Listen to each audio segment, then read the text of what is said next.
Shalom Bapak Ibu Saudara yang dikasihi oleh Tuhan, senang sekali hari ini masih bisa kembali menyapa Bapak Ibu Saudara.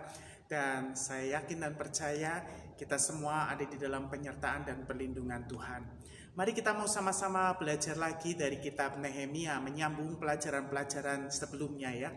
Kalau di minggu-minggu lalu kita melihat bagaimana Nehemia punya beban untuk negerinya, kemudian dia mohon perkenanan Tuhan, kemurahan Tuhan, sampai mendapat perkenanan dari hati Raja Persia pada waktu itu. Mari saya ingin mengajak Bapak Ibu Saudara melihat satu ayat di dalam kitab Nehemia, pasal yang kedua, ayat yang ke-10, melanjutkan minggu-minggu yang lalu. Nehemia 2 ayat 10, saya mengajak Bapak Ibu Saudara menyimak baik-baik pembacaan ayat ini. Ketika Sanbalat orang Horon dan Tobia orang Amon, pelayan itu mendengar hal itu, mereka sangat kesal karena ada orang yang datang mengusahakan kesejahteraan orang Israel. Bapak Ibu Saudara yang dikasihi oleh Tuhan, minggu lalu kita melihat bagaimana Tuhan bekerja luar biasa, sampai Raja memberi kemurahan kepada Nehemia untuk boleh kembali ke negerinya di Yerusalem, membangun negerinya dan menyelamatkan bangsanya yang sedang dalam keadaan tertindas. Tetapi hari ini kita melihat selain mendapat perkenanan raja, di sisi lain muncul orang-orang yang menjadi rival, menjadi musuh dari Nehemia.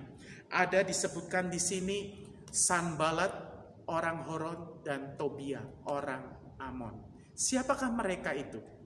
Kalau kita mengingat mempelajari Alkitab tentang Horon, itu artinya salah satu daerah di Samaria. Dan Samaria itu adalah bekas atau sisa-sisa kerajaan Israel yang sudah bercampur dengan bangsa-bangsa lain, kemudian menjadi satu daerah namanya Samaria. Dan Sanbalat adalah orang dari daerah itu. Artinya dia adalah keturunan Israel yang sudah bercampur dengan bangsa-bangsa lain. Kita ingatkan Israel pernah pecah menjadi dua kelompok, dua kerajaan Israel di utara yang kemudian ditawan oleh Asyur, dan kerajaan Yehuda yang terdiri Yehuda dan Benyamin kemudian ditawan ke Babel. Sekarang mereka ada di bawah kekuasaan Medi Parsi. Dan ada yang menjadi lawan mereka, Sanbalat ini dan Tobia.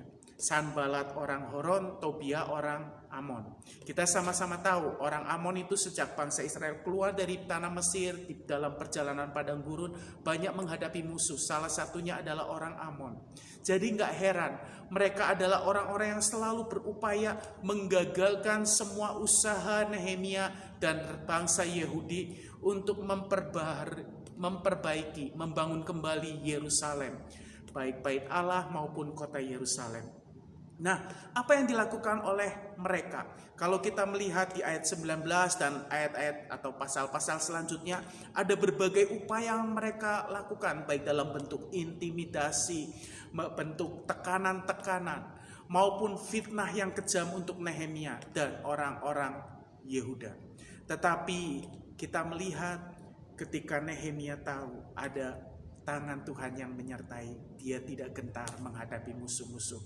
Bapak Ibu Saudara, ketika Tuhan taruh sesuatu di dalam diri kita, ada visi, ada beban, barangkali kemudian muncul orang-orang yang tidak suka, berusaha ingin mematikan visi, mimpi, harapan-harapan yang kita bangun.